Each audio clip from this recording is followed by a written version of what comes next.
Kia ora koutou. It's my great pleasure to introduce Richard. I met Richard when we were both on the Career Force board together, and I was amazed. And then around the negotiations around pay equity, in between travel time, guaranteed hours, around the fragile workforce.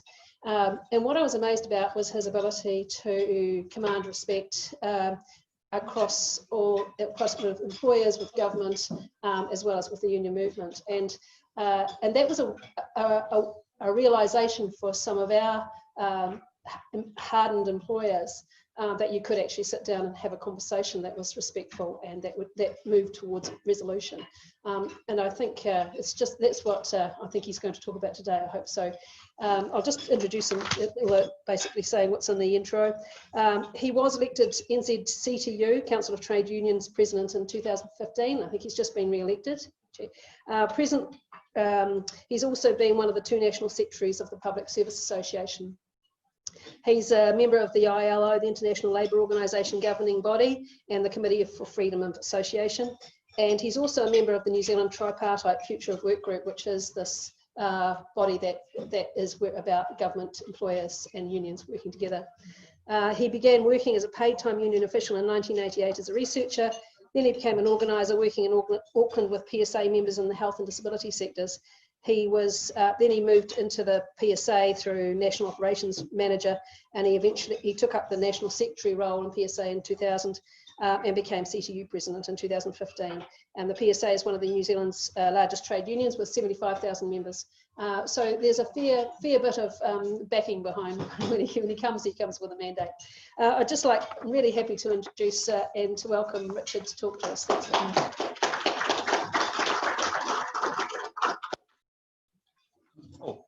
My clicker. Kia ora everybody, and thank you for that warm welcome, Julie, and thank you to all of you. When Julie contacted me saying would I come and speak to Rotary, I did think to myself, I'm very happy to do that, but I'm not really sure who you are. My father I was brought up on a farm, and my father was a member of the Lions Club. I hope that's not swearing in church. But I know from Dad and Mum that it was a really big part of their lives, and they did a lot of work there, and I sort of thought it was probably a little bit like that. But I don't think the Te Araha Lions Club was quite as distinguished as the Wellington Rotary.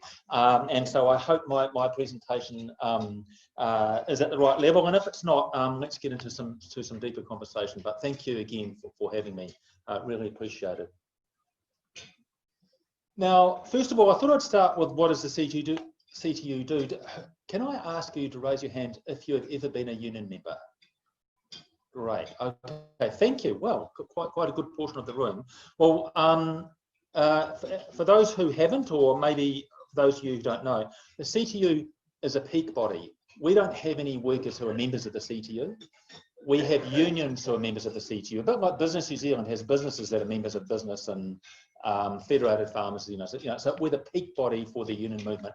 And we have something like, I think, 29 affiliates, and our affiliates represent something like 300,000 workers.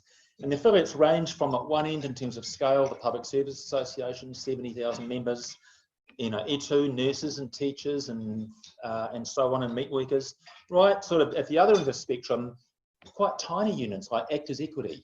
I think they have about 600 or 700 members, or even smaller than that. So it's a very wide range of unions and a very wide range of experiences. But they tend to do that is get people out and get people speaking up and standing up for them jointly. We coordinate them, and we sort of tend to be the voice of the union movement in New Zealand. But I can tell you as the president, I don't control any of them. I try and engage them and get them to see things the way I do. But we were just joking earlier, it's not like being in charge in terms of being a chief executive. It's like more being a chair of a group of people who have their independence, which I'm regularly reminded of, as you can imagine. I think when I think of what are unions, for me, I think of us as being part of our democratic system. It's really important, in my view, and I'm very strongly committed to the notion of democracy, that democracy involves everybody having a voice. everyone having a voice. And for me, that doesn't mean just voting once every 3 years. And it doesn't mean doing a little bit more than that, but it means actually speaking up, and it also means listening. And it means, from a union point of view, that we want people to speak up at work. It's really important that the people who work in the workplace, in my view, feel safe to have a say, feel protected and feel listened to and feel respected at work and when they speak up. And for me, that's what unions can provide. In my view, it should be a collaborative, constructive conversation, but we don't want a culture of work where people live in fear or they're scared to say what they think. They just keep their heads down and play safe. In my view, that not only leads to sort of a poor experience of work and poor mental health ultimately and a loss of dignity, but it actually means a less productive workplace, or if you like, a less productive society, when people don't speak up and have a say and get listened to, but be prepared not to get their own way all the time. So for me, unions are a really big part of making sure working people get to speak up. Obviously, you will hear about unions and pay and our share of the economy. For my money, there's almost too much focus on that. I feel like we're pigeonholed into this group of people who just want economic sort of democracy, and that's about it. We're much bigger than that, but pay is really important. Up there is a graph that compares Denmark, the OECD, and New Zealand about the share of wage and salaries of GDP. So I'm aware that Susan's here and maybe others. I don't want to get too deep into this, please. But that gives a rough picture of New Zealand. We don't really share it with our workers like other countries. The top line is Denmark. The middle line, the black line, is the OECD median, and the bottom red line is New Zealand. In other words, the share of our economy that goes to working people compared to business and capital is much lower in New Zealand than the OECD average or median, and certainly a lot lower than places like Denmark. We also are concerned, we do think that we make a difference. That's just a simple graph about the effect of unions and inequality. When union density is high, it looks as though inequality is lower, and when union density is lower, it looks as though inequality is higher. I'm not going to get too deeply into that, but we do happen to think that we make an impact, and there's been a lot of commentary actually around the widening gap in inequality internationally, and how the drop in collective bargaining, many of you will remember the old award system, or even collective bargaining since then, has effectively severely reduced in the last 30 or 40 years. In our view, that's been accompanied by a severe reduction in inequality in society, and it's not just in New Zealand but internationally. So that's what we do broadly. What have we been doing? Most people in New Zealand and around the world, we've been pretty focused on this thing called COVID of late. When the lockdown first came, or around that time when we moved towards lockdown, we had in fact, we had a very early discussion with the government and Business New Zealand and CTU, talk quickly about, well, what does this mean for work? How do we keep people safe at work? How do we keep essential services operating? How do we arrange it? How do we make sure the whole thing doesn't collapse? And that was a very, very intense time with huge amounts of money being spent, very big decisions being made very quickly. And it was a very intense time for someone in a job like mine, effectively saying, how do we do more? How do we give people more support in the debate and in the tensions between what does that cost and how do you do it and all of those things. But our view was that, look, the first thing to do is to attend to the health effects almost more than the economic ones in the first instance, and for two reasons. And the reason why we took that approach was to say we really got to work hard on helping people to stay safe. So we need to give them more sick leave. Or we need to make sure that when people think they've got COVID, they can stay away from work without facing financial ruin, without any sick pay or any support. So if that happens, they'll go to work. Just like we know that people go to work when they've got the flu, if it's going to cost them, right? So let's make sure we've got some money for those people. Let's make sure that people who go to work, who need it, get PPE. And we were just talking earlier with Julie about tremendous debates and lobbying where to do to get home support workers PPE. These are home support workers who go into people's homes and give people support. You wouldn't believe it, how hard it was to make sure they had appropriate gear.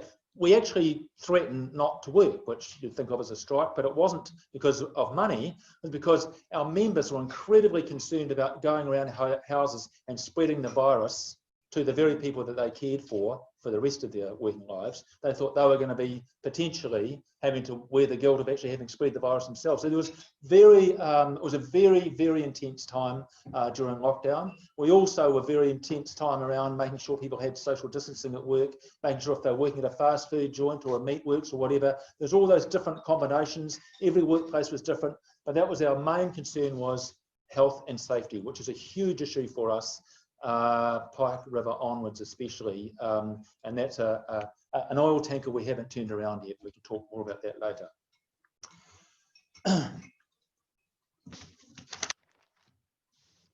The other thing about COVID, of course, is its impact on employment or unemployment. That is obviously a big concern for us. The latest figures aren't very late. We can see that shows you that people on job seeker support has risen by something like 50,000 compared to a year ago. There's probably, I think, another 20-odd thousand, I'm looking at you, Susan, who are getting a special COVID payment. But definitely there's been a bounce in unemployment. I would say watch the space. I don't think the 20% predictions are going to come true, but we'll see. And we don't know what's going to happen with COVID, obviously, yet. Maybe it'll, touch wood, come back and all of those things. But at the moment, I think there's a feeling that things might not be as bad as we think. But I would say there's still a lot of downstream effects to come. If you think about industries like tourism, they're holding on with the wage subsidy. What happens when that goes? If you think about industries like local government, we heard an announcement last week, 500 jobs gone at Auckland Council. That doesn't count the CCOs. That could well be a lot more than that. If you think about a lot of sort of industries that depend on industries and the flow-on effects, we do expect our unemployment figures to get hit hard. But having said all of that, our overall view about COVID was, this is primarily a health issue, and if we take care of the health, to a large degree, we might take care of the economy. Instead of seeing them and see them as two sides of the same coin, instead of seeing them as what do we need to look after, the economy or people's lives? Because it seems to be a tension that's built up in many countries and in many approaches. Let's open the borders now because we can't afford these businesses to be shut down. Let's get on with business because we can't afford not to. Versus let's keep people healthy because we can't afford to, obviously see people catch it and pass away. I'd like to think that we've been lucky in New Zealand so far, and actually we've shown attending to health is attending to your economy, and I suspect that our economic and our employment effects won't be as bad as they are in the US or in the UK or even Australia. But time will tell on that. Just finally, and I haven't talked much about tripartism, but I thought I'd give an example. All through that COVID work, we work hard to create a collaborative and a constructive relationship with business and government. And that's not new for me, and it's not new, I don't think, for unions. In my career in the 1990s and the 2000s, the biggest New Zealand union, the PSA, had a strategy called Partnership for Quality. And what we said was, let's work together to create quality services through quality jobs and quality management. Let's effectively make this thing work, because the people we represent actually want a good job. They want a good career. They don't want to be in some sort of pitch battle and take their boss down. They actually want to be in the most successful business possible. I wouldn't mind betting that everyone who works in this hotel would like it to be the most famous hotel in the world for the best place to stay. It's not rocket science. So our attitude when we meet with employers is, we want you to be successful, but we want you to want us to be successful too. And we want to create really successful businesses that are very productive. So we really stand for this idea of a high wage, high skill, high productivity economy. Because in our view, productivity, if you raise it, you can solve a whole lot of problems. And if you haven't got good productivity, like New Zealand doesn't really, you've got a whole lot of problems. You can effectively raise wages without raising your wage bill. You can raise taxes without raising tax bill. You can improve a whole lot of things, and you can even address hours of work without reducing your output if you have good and rising productivity. So I think someone once said it's not everything, but it's almost everything. I subscribe to that. On the future of work, There's a forum called the Future of Work Tripartite Forum, which involves Business New Zealand, the government, and the CTU. And we've been working, applying our minds to what does the future hold. Now, my view is that there's always been a future of work, obviously, and there's always been a lot of conjecture about what it holds. And in a way, there's a bit of hype at the moment about, big stuff's coming and it's going to come fast, you better move fast. I think, no one's been very good at ever predicting it. I think that there are definitely some serious drivers at the moment that perhaps weren't there in quite the same way a while back, but I don't think it's something like we've never known. I think we've known change and we've known the future quite well. In our view, there's the dystopian view that, we're all going to be in a bad way. There'll be a few people who own everything and you might get an app to tell you where your next job is, and that'll be that. And then there's a utopian view that we'll all be leaning back without much to do, and we'll all be really wealthy, and all the dirty, dangerous and boring jobs will be done by robots. And I think somewhere in the middle is going to be the outcome, but what will determine it will be what we do about it. It won't just happen.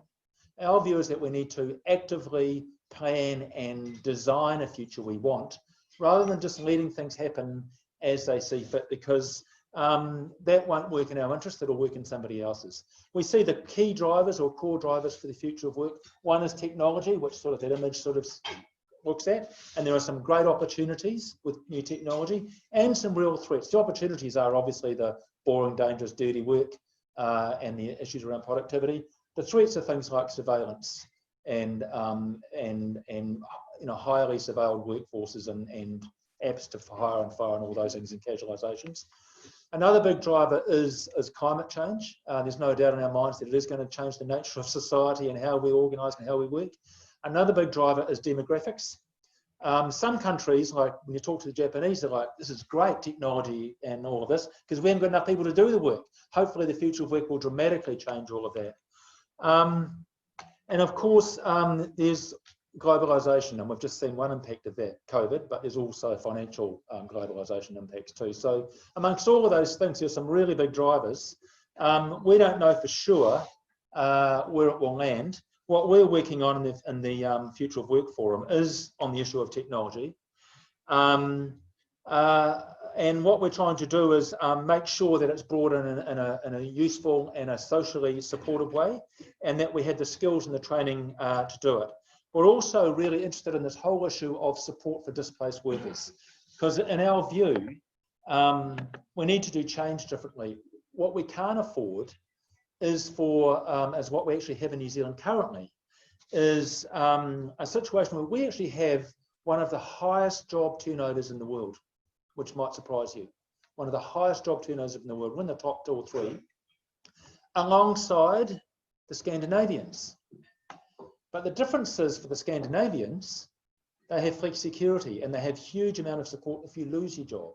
So if you're in Scandinavia, you lose your job, but it's a bit like ACC. You'll go on to a very high proportion of your existing salary, and you can go on to retraining, and you go on to it for plenty of time, and then you're likely to get another job.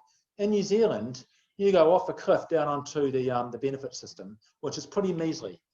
And the evidence is, and the OECD's been criticising us for this, is what's called wage scarring. That is, people who lose their jobs tend to lose a lot of money and a lot of income. And so change is a difficult issue for New Zealand workers, quite rationally, because it's likely to result in a bad news story when it comes to their pay packets and their income security. And so what we're trying to work on is, how do we create far more support for people who lose their jobs? I don't think work can't change. I think we need to get good at change, but we need to create a supportive system, what we would call a just transition approach, so that we can approach change with a bit of confidence instead of fear, and therefore we don't have to deny it. Because I think one of the issues in many countries is, where workers can't see a place for themselves on the other side, they'll resist change. Climate change isn't real. We don't need to get out of this business. We can keep doing it the way we've always done. That will be how people will feel if they can't see something for themselves on the other side. But if we can, and we're working really hard, for example, with the workers in Taranaki at the moment, to say, you know what, we can change Taranaki not to be an oil-based economy, but to be something where you have got a job, it's just a different kind of job. or TY Point, or these other places. So that for us is an incredibly important part of the future of work. It's getting us prepared for it, engaged in it, and not scared of it, actually being able to embrace it, knowing that we'll come out of it the other side okay. I think that's probably a good place to stop for some conversation. Thank you. Yes, of course. I think we've got time for a couple of questions. Probably one should be from somebody who's a member of a union and somebody who's never been a member of a union. But anyway, Suzanne, you had your hand up first. So, my question isn't so much about being a member of the union, but about the future of work. It appears that the way out of the recession caused by COVID, it appears that both major parties are thinking about people doing infrastructure jobs, which I think of as bricks and mortars, building roads and so on. But it seems to me that that doesn't really make us fit for purpose in the future. What kind of jobs would you think about as employing more people for the future in New Zealand? I mean, at a kind of a simple level, we've said there's still plenty of work to be done. Just because there's no money around or nobody can find it doesn't mean there's not a lot of work to be done. And if you think about it, we've been promoting, and I know the state sector unions in particular have been promoting this idea of social infrastructure, which is much more women's work. And we need more health, we need more education, we need to attend to new industries which aren't just the old ones. And one of the things that's concerned us is that, you know, it's a hard call, but we don't really want to put everything back together the way that it was before, because the world's never going to be quite the same. So we've been really promoting an idea of an industry policy. That is that New Zealand should really do some thinking, which used to be fashionable and went right out of fashion, as you all know, into what industries are we actually advantaged at? What industries can we really beat the world at? And why don't we align our ducks, our economy, our government, our R&D, our jobs, our training to making us winners at certain industries? And so we're really promoting that kind of a job, that kind of approach. In terms of where we think there's jobs, well, I would say more in the social infrastructure space. We need teacher aides, we need healthcare assistants, we need our health systems creaking, you know, education, all those things we think are equally important. And that does, those shovel ready, we tend to think of blokes, don't we, and not women, which we should be. question, John. I'm not a union member. I'm just fascinated by what you just said. It sounds like a little reversion back to central planning. Yes. If you remember in 1980, the growth strategy of where we picked industries we're good at, and the quarter came to tell us what we had competitive advantage and all that sort of carry on. Then it turned into the market. Let the market decide. Are you winding back the clock a bit here? Or winding it forward again. Absolutely, those parallels are there. But if you look at Singapore, South Korea had a very deliberate high-tech industry strategy. Absolutely. Singapore has divided their whole economy up into 20 industries, 20 kind of categories of industry, and are very deliberately saying in each and every industry, where do we want to be in 5, 10, 15 years, and how are we going to get there? And what they're finding is that, you know what, in this industry, we're not going to be very far, but in that industry, we're really going to need people. So let's migrate the workers here over to that industry. And that industry, we're world leaders. We've got all these competitive advantages. Let's really pump in an approach to do that, rather than, as you say, the market, which is sort of just let the weeds grow and hope that some grow tall. You're right. And it's not unique to New Zealand, it's an international change of thinking that we do need to have a more active and supportive state, not to run everything, but to try and coordinate our economies to best advantage. And we think that makes sense. Okay, yeah, sorry, last question. Richard, many of us in this room have 15-year-olds as grandchildren. Some of us have 15-year-olds as children.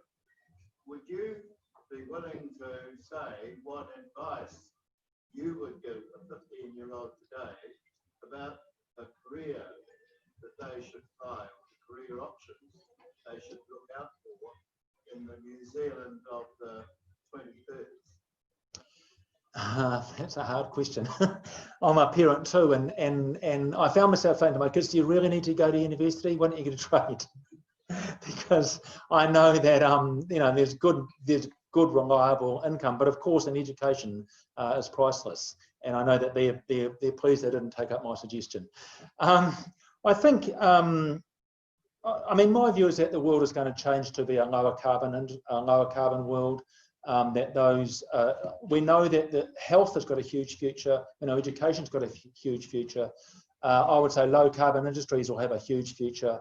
I'd like to think that those things that machines can't do have a huge future. So those, I'm sure you know this, that those jobs that require social, emotional intelligence rather than machine intelligence would seem to be the way where things are going. And I would like to think if we go to a high wage, high skill economy, that ability to work with people, that ability to collaborate and innovate will always be incredibly valuable. So that's the direction I would take it. Thank you.